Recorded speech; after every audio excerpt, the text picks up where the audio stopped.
I, therefore, the prisoner of the Lord, entreat you to walk in a manner worthy of the calling with which you have been called.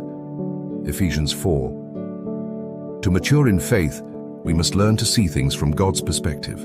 Paul was a prisoner of Rome. Why then did he call himself the prisoner of the Lord? Because he had the ability to see everything in terms of how it affected Christ. No matter what happened in his life, he saw it in relation to God. His questions were, what does this mean, God? And how does this affect you? When a problem comes in life, we are prone to say, "Oh, woe is me," and wonder how it will affect us. Will it cause me pains? Will it cost me money? Too often we think only on the earthly level. But like Paul, we should think on a heavenly level. What is God trying to teach me? How can I glorify Him in this? In fact, a good definition of Christian maturity is automatically seeing things in light of the divine perspective.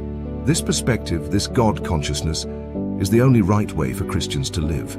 David said, "I have set the Lord continually before me. Because He is at my right hand, I will not be shaken.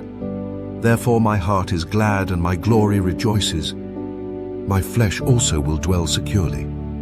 Psalm 16:8-9. Because David was always aware of God's presence, he found joy and security, and no trouble could disturb him for long. Paul was the same way. He knew there was a reason for his imprisonment, and that Christ would be glorified by it, from Philippians chapter 1, 12-14. Paul wasn't preoccupied with how it affected him, and thus he was able to rejoice even in prison.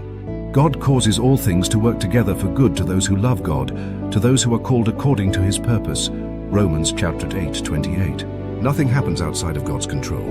Let's trust that He knows what is best for us. Suggestions for prayer. If you tend to get discouraged or complain when troubles come, ask God to forgive you and help you see troubles from His perspective. Acknowledge before Him that He is in control of everything.